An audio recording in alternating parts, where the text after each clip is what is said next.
Maximum Conviction is Sensei Sultana Bread's first movie where he doesn't end up with one of the hot... The first movie where he doesn't spend a lot of time pulling stupid face... The first movie where he isn't covering his planetary mass with tablecloths and tactical... Maximum Conviction is a movie where Steven Seagal is still the shittest actor on screen in a list full of D-grade movie stars and Stone Cold Steve Austin. Cause I want a piece of Mike Tyson's ass! Hell of a wrestler and I'm a big fan, but a dog shit actor. Yet still better than Big Daddy Dumpster Fire. Hey, I thought your job was bullshit paperwork. Shut up. Negative, Warden. I ain't gotta shut up. Transport will be here soon to get the detainees. We're done. You Steven Seagal is here to save the world and make everything ace. Steven Seagal was born with the blood of almost every single race. The movie gives us a sneak peek in Steven Seagal's life as he carries away a couple of ethnically diverse ladies that happen to share one particular physical attribute that Sensei Sodomy appreciates. Hundreds and fifties, big ass titties. This doofus decides to raid the craft services table before Big Daddy Buffet Bandit gets his contractually obligated 5 servings of everything. What will be the cost of this indiscretion? A. The guy shits his pants because of dodgy burritos. B. He gets killed off for his smug attitude. C. Seagal bangs every female in his bloodline. Or D. All of the above. Leave your answer in the comments and we'll come back and check on it later, but most likely I'll forget.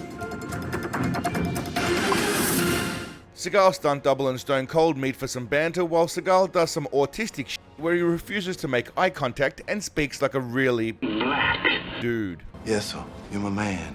Man, computers, satellites, phones, everything. Before going on to warn Steve Austin about hitting up them Diddy parties. The first guys that they piss on. I would enjoy the process. Watch your ass. Savage! Oh!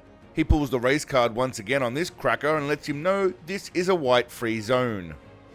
So you have to understand something. This is a black site. White boy refuses to accept his white guilt and fires back hard at black people. It was a black site, Cross. Was. But you're all the same. You think you're hot shit. Big fucking heroes. A big black bear manhandles a prison officer, so they send in the big multiracial bear to take him down. Open the courtyard gate. What's the problem, man? What's the problem? Sensei burnt toast and his stunt double beat on this large gentleman and spoon a little before they take him back to his cell.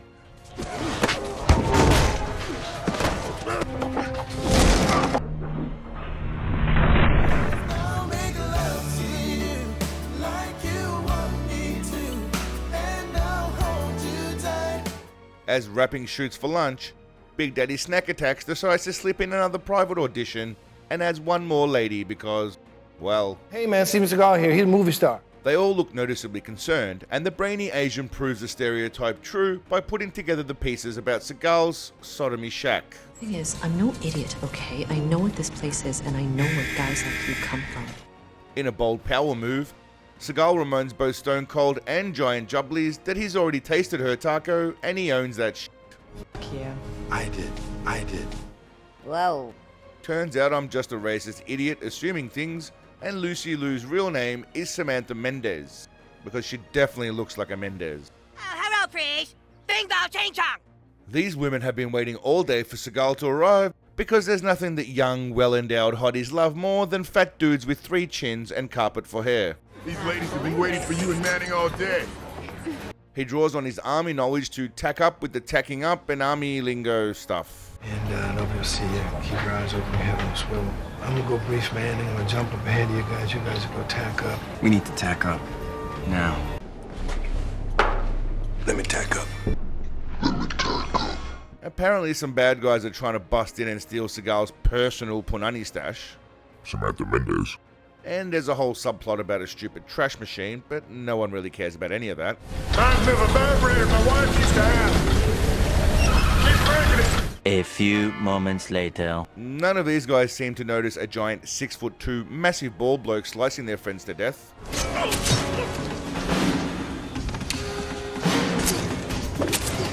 And this gentleman clearly has no peripheral vision at all and would have been shit in team sports. Stone Cold manhandles all of these kickers like the badass he is. Meanwhile, Seagal returns to help out, but not before seemingly shitting his pants in the car.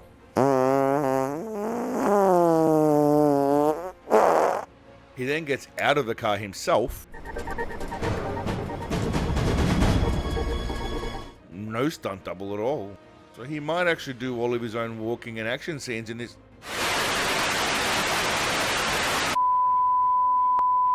Still angry about having to exit the vehicle himself, he takes out his anger on these two blokes by slapping the shit out of them like a little girl. All right.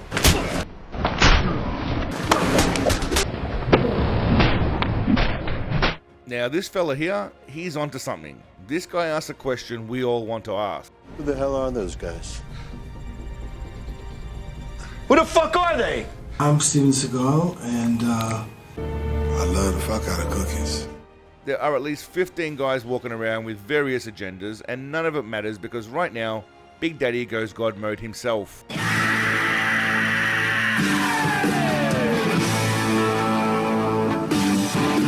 He reappears 25 minutes later to say one line in a fat mumbled tone to Burrito Boy.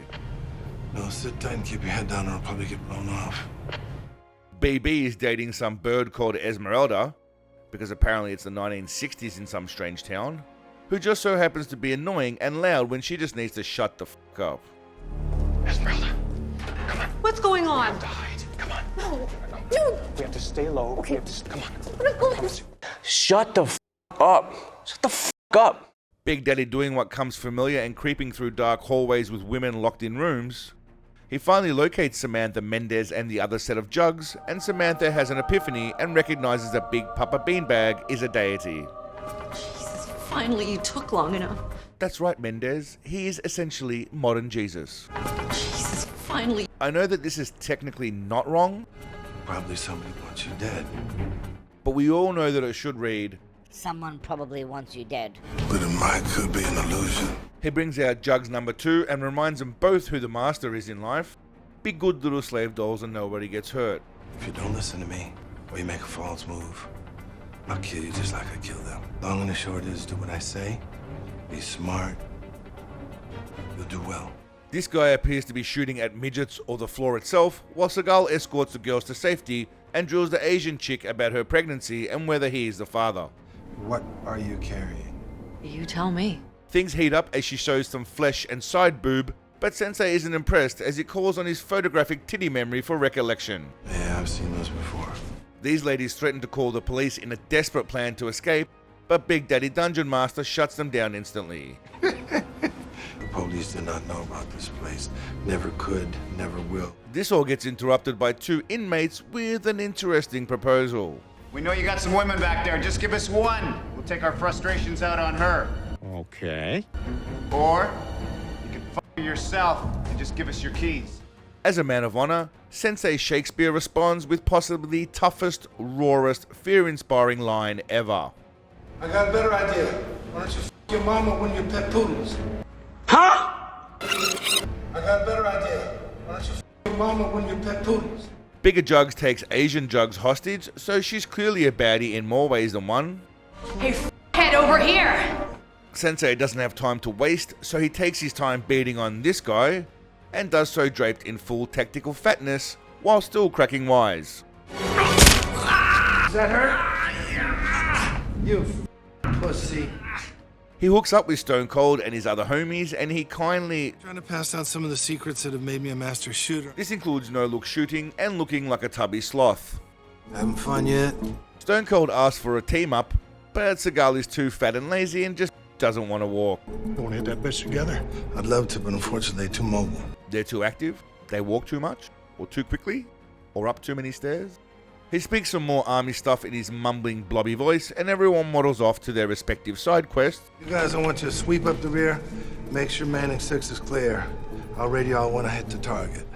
Burrito Boy and Esmeralda get busted by the bad guys, and I must say, he sacrifices himself and his missus for the greater good, and not selling out his mates, so I salute you, Burrito Boy. You got my respect.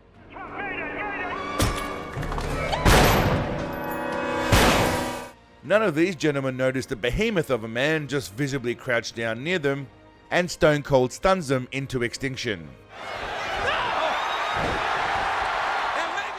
He rips a spray can out of his standard issue tactical gear, and we get this totally plausible scene. Stone Cold tries to hit on one of Seagal's lady slaves, but she lets Stone Cold know she's branded already. You like that? My kind of woman. The big black bear gets hold of Samantha and plans some Diddy-like festivities, but Jugs comes in to save her sister from the torment. Hey, head over here!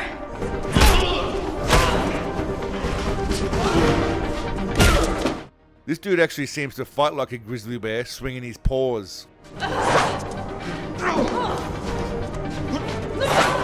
Jugs bludgeons him to death with that piece of wood that she's pretty damn dangerous with, and I'm not gonna lie, kinda hot. Guess where I'm gonna stick this? Big Papa reappears again with some awesome facial expression and proficient computer skills to flip the script on everyone. Time to lock it up. It's my game now. Stone Cold enjoys bullying and beating the hell out of someone half his size, and stabs this bloke through some dip machine handles, which I didn't know was possible.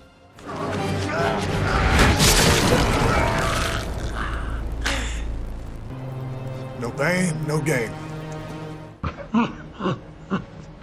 Seagal drops in on the party and gives us some Buddhist Sun Tzu wisdom. In fact, this whole exchange is some of the shittest dialogue ever. It ain't the amount, it's the skill. The skill the guy's got, that's what it is. Save it for your girlfriend. How dare you! Want to hear something funny, though? All right. See my smiling face? It's the last thing you're gonna see before you hit your grave.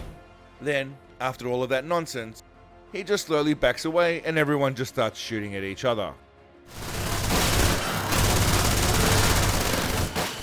Seagal's stunt double goes down the stairs before Sensei takes over and confronts the main bad guy for a little toilet action.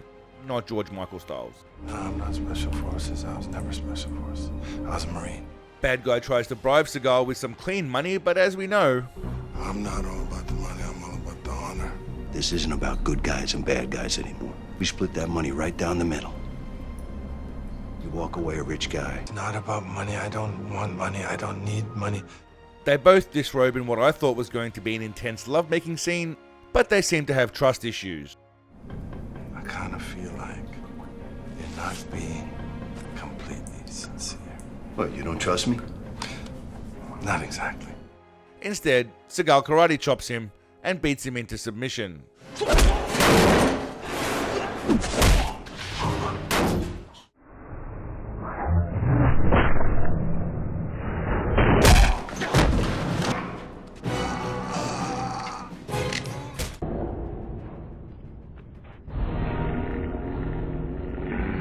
He spews some nonsense about warriors and then some more horrible dialogue before he blows that fool to smithereens. Look at you, man. You're dead. Money can't buy life. Money can't buy honor. I don't know what's wrong with you, man. Now you're dead. You talk about being a warrior. How does a warrior break his word of honor? Well, that's me. I'm the fucking bad guy. Yeah, and I'm the good guy. For reasons never explained, Samantha, I'm Asian Mendes, ends up with Big Daddy, and they will now live happily ever after. If you like to fly, baby, it's time to go. Seagal gives half the cash to Stone Cold, but plans to spend the other half on a hospital and a ton of cookies and cocaine.